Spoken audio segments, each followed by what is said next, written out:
जिन्होंने बंकर्स का सबसे बड़ा घोटाला किया है। और बंकर्स के घोटाला करने वाले ऑफिसर आज बड़े सुकून में बैठे हैं, लेकिन कल क़यामत के दिन उनको जवाब देना पड़ेगा कि जिस मलिक साहब, काफ़ी दिनों से आप जो है मेंढर के काफ़ी एरियाज़ में जाके विज़िट कर रहे हैं जहाँ पर पाकिस्तान की तरफ से गोलाबारी हुई और जिन लोगों का नुकसान हुआ, तो इस पर क्या कहें? देखिए, आज हमने जो है दबड़ाज, बलनोई अपर, लोअर, घानी, सागरा, गोलद, ड्राहना, ये वाला बेल्ट जो है ये भी गोलों की बहुत जद में आया है और लोगों का जानी नुकसान, बहुत माली नुकसान भी बहुत ज़्यादा हुआ है। अल्लाह ने जानी नुकसान से तो इस एरिया को बचाया, लेकिन माली नुकसान बहुत हुआ है। हमने काफ़ी घरों में विज़िट भी किया, लोगों की परेशानियों को देखा। एक चीज़ महसूस की कि जो 4 साल पहले हमने बंकर की मुहिम शुरू की थी कि घर घर बंकर होना चाहिए, उस वक्त इस चीज़ को किसी ने समझा नहीं था। बल्कि मैं उन ऑफिसरों को आज ये कहना चाहूँगा कि आपकी वजह से लोग जो है वो मौत के शिकार हुए हैं। कल क़यामत के दिन आपको इसका जवाब देना पड़ेगा।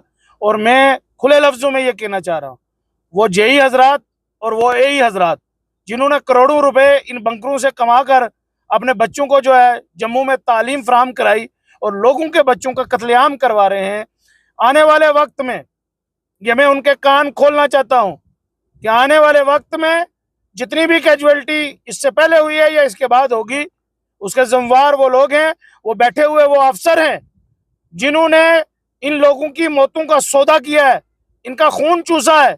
बंकर्स के अंदर में मिस अप्रोप्रिएशन ऑफ फंड हुआ है और बंगलिंग हुई है। आज तक जो गवर्नमेंट ऑफ इंडिया ने बंकर्स यहाँ तक बनाए भी थे वो भी नहीं हुए, लिहाजा उसकी इंक्वायरी चाहते हैं हम।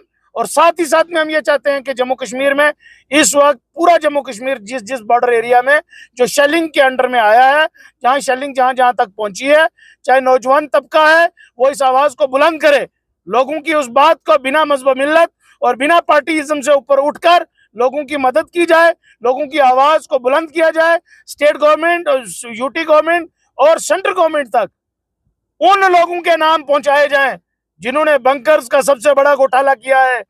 और बंकर्स के घोटाला करने वाले ऑफिसर आज बड़े सुकून में बैठे हैं, लेकिन कल क़यामत के दिन उनको जवाब देना पड़ेगा कि जिस तरीके से उन्होंने फंड को इस्तेमाल गलत किया है और पैसा बचाया है। मैं उन ठेकेदारों से भी ये बोलना चाहूंगा कि आज भी अगर बंकर्स आपने बनाए हैं उनको ठीक करो। और आने वाले वक्त में गवर्नमेंट से अपील करता हूं कि ज्यादा से ज्यादा बंकर जो है, इंडिविजुअल बंकर्स भी लोगों के घरों तक पहुंचाए जाए, जो जो हिली एरिया है ज्यादा वहां पर, और जो मैदान वाला एरिया है वहां पे कम्युनिटी बंकर्स बनाए जाएं। जैसे उछाद का एरिया है, सागरा का एरिया है, मनकोट का एरिया है, दबड़ाज का एरिया है, बलनोई का एरिया है, गानी का एरिया है।